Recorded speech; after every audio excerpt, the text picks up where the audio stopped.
Good morning, good morning, good morning. So, it's 5:59 a.m.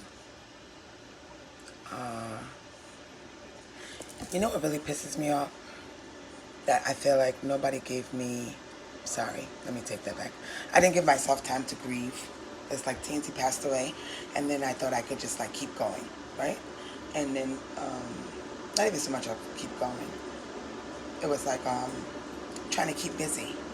And I guess people wanted me to show up like I had been showing up, not for them, but they wanted me to be present. They wanted me to, it was like the funeral was over, and then I would cry profusely, and then it was like, okay, let's go do this. And I would say, yeah, because I really thought I could fucking do it, right? And then I even went and got a full-time job as a whole office administrator. Like, life was still regular.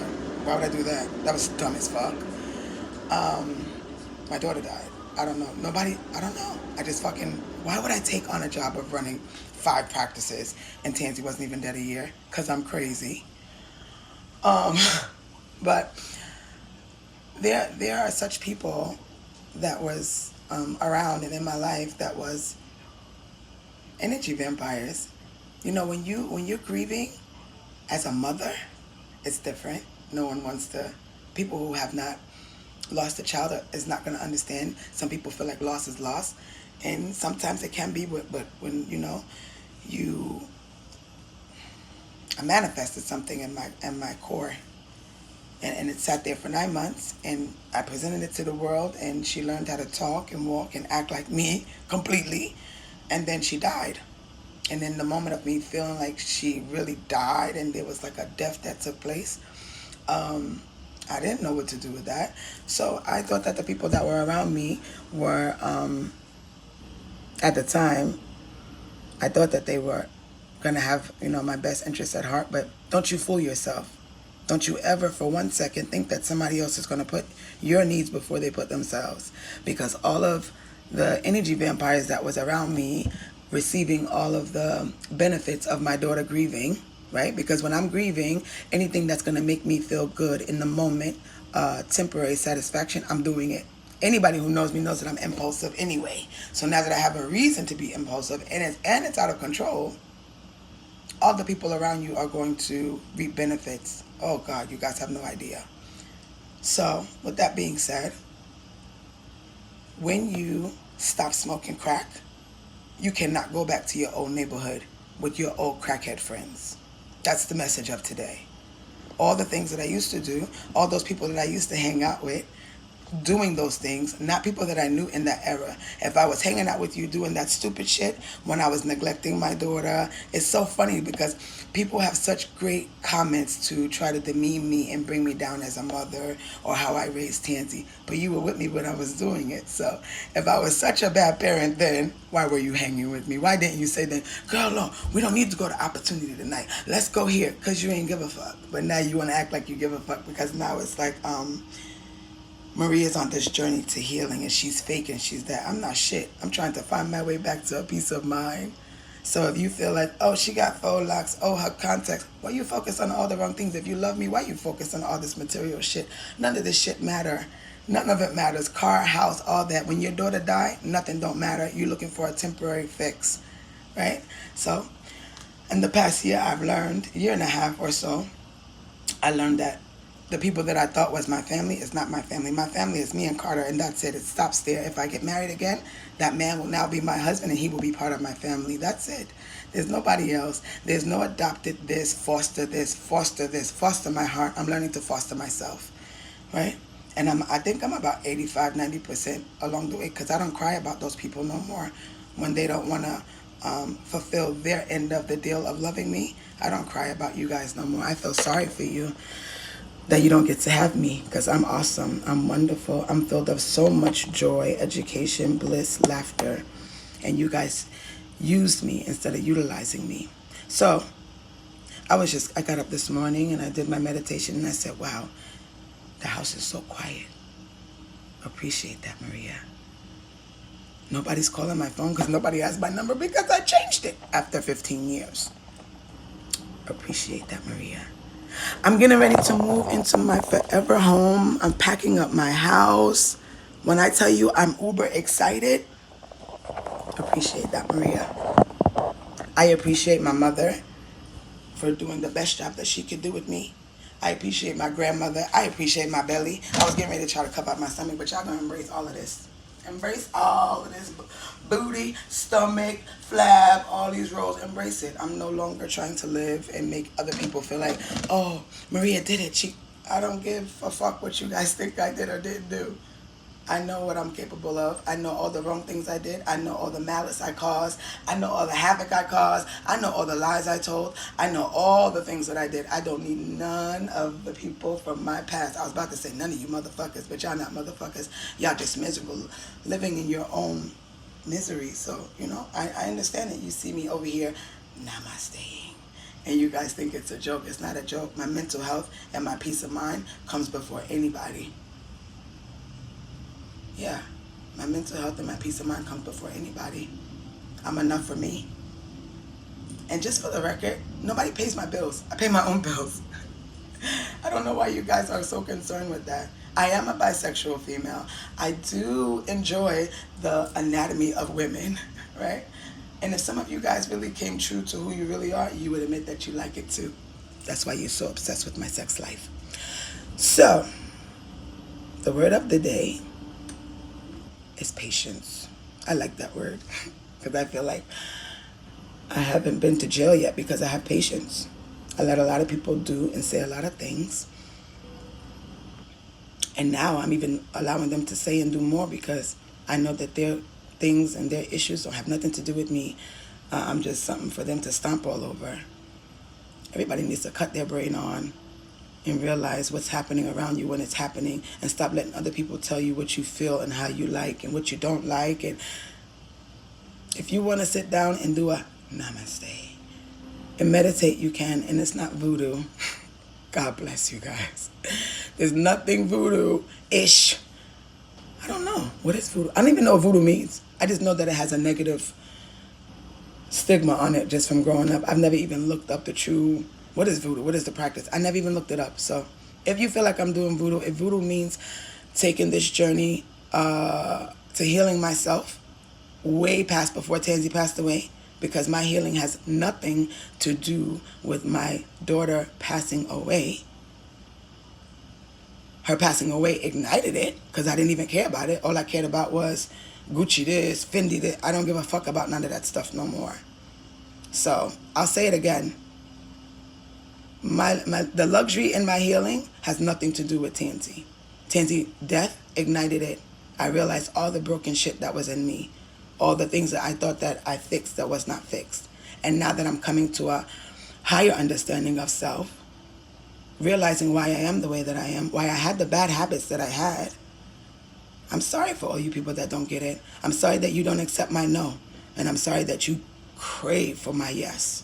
But all of my yeses go to me first. And if I have some yeses left, then I'll give it to the rest of you guys. So with that being said, I want you guys to have a very good day. Stay positive. When I say stay positive, when the lady at Walmart tell you, you got to bring your own bag, just say, okay, ma'am. Don't get an attitude. Don't get mad, because guess what? She ain't got no attitude with you. She going through some shit. You never know what people are going through. I literally remind everybody every day when they get on my nerves or they're being rude or nasty to me, my daughter died. That is my go-to statement. I press that shit like a lifeline, because people will forget that your kid passed away, and they will try to handle you any kind of fucking way.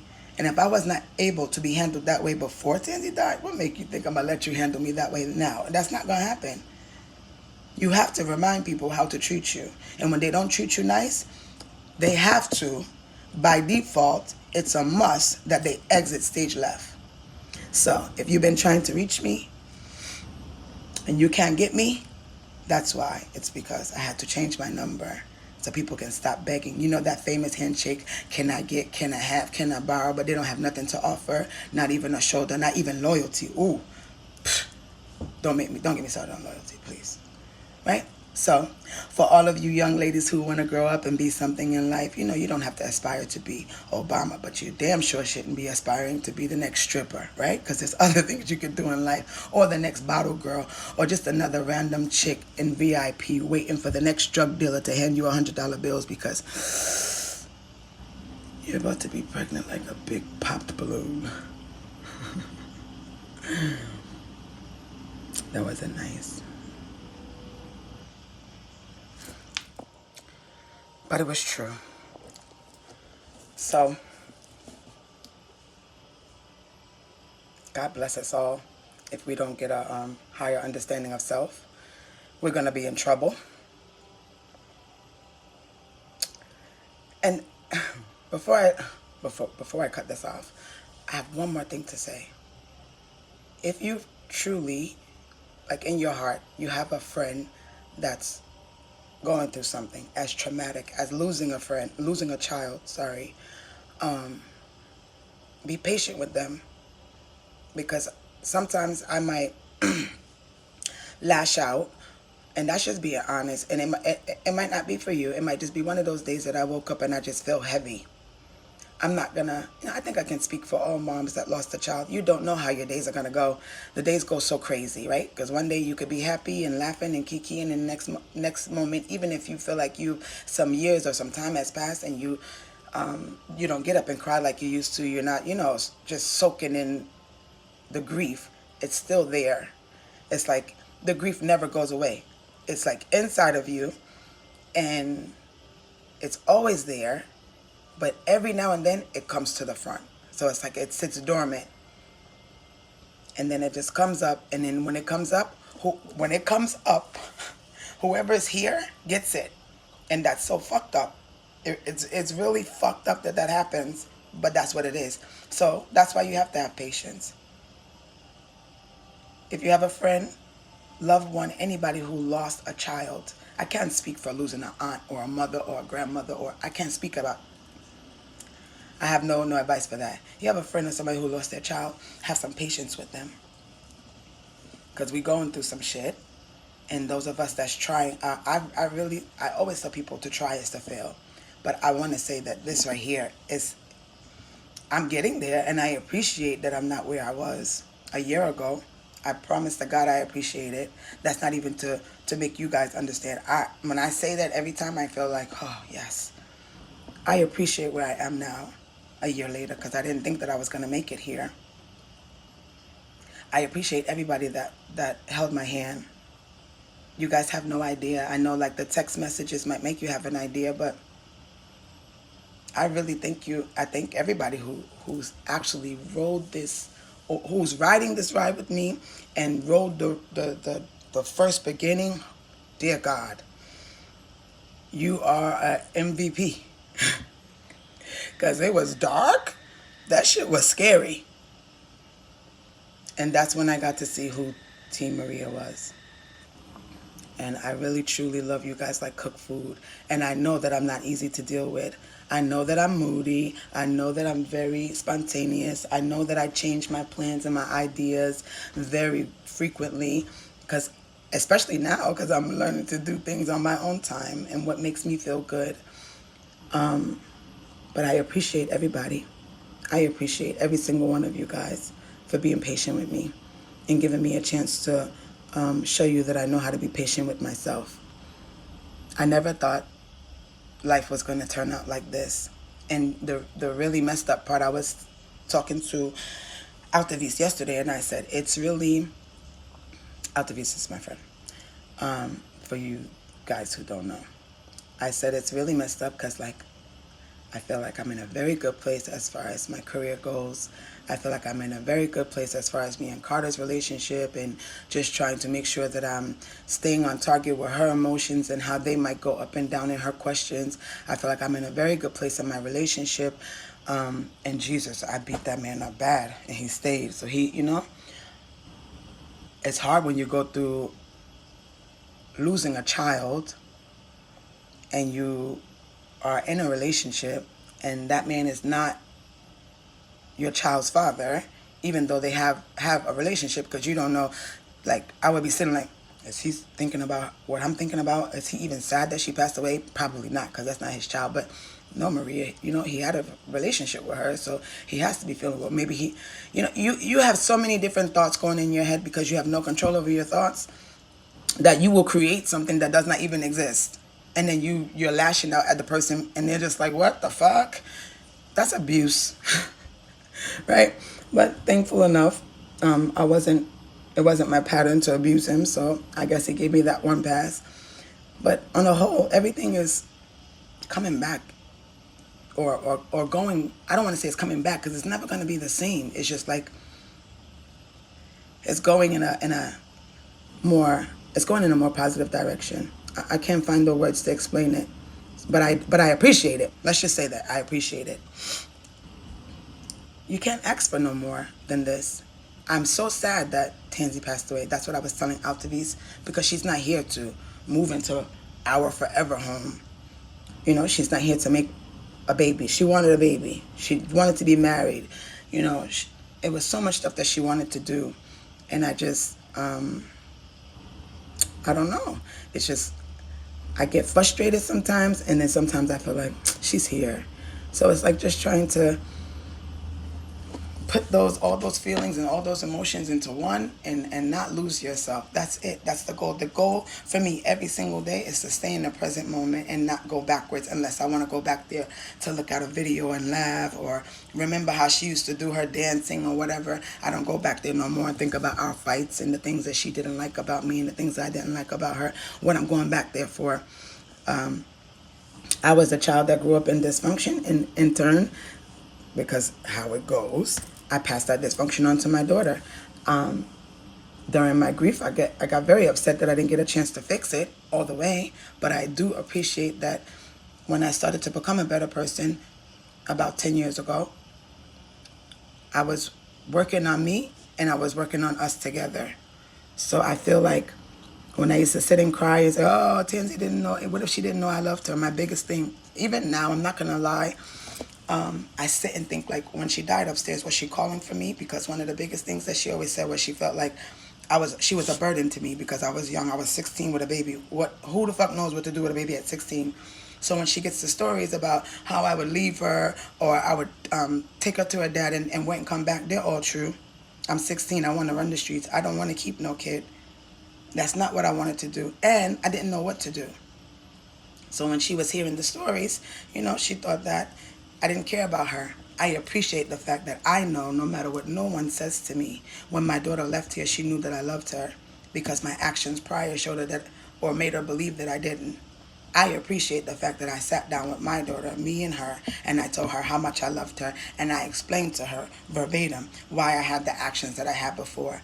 When I think about Tansy passing away, that's the thing that I appreciate the most. That I don't have a regret. You know how they say, what happens if such and such die? You're going to be standing over their casket wishing that you said. I don't have that. It's nothing that I wish I would have said to Tansy that I didn't get to say to her. So when I grieve about her, that's what helps me come out of my grief, having the appreciation for being able to reach a level of maturity in my own life, so I can say, you know what, Maria, you wronged her because you didn't know how, or because you chose to wrong her as a child, and I was woman enough and mom enough to sit her down as a young adult when she could have somewhat of an understanding and explain it to her. Nobody can take that from me. That's mine. I earned it.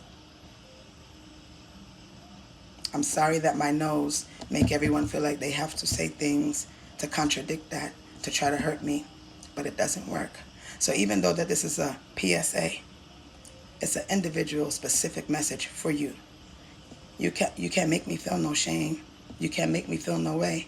I know what kind of mom I was. That's why I'm on this journey to the luxury and healing. I don't need nobody to remind me of anything that I've ever done. I know who I am. I lived it. I don't need you guys to either report it or remind me. And if you're not getting a check to be a journalist, why you feel the need to spread people's business? Oh, because you're volunteering, you're working out? I get it. I wish you guys all the best. Have a good day. Remember, put yourself first, because these energy vampires out here will suck you dry if you let them.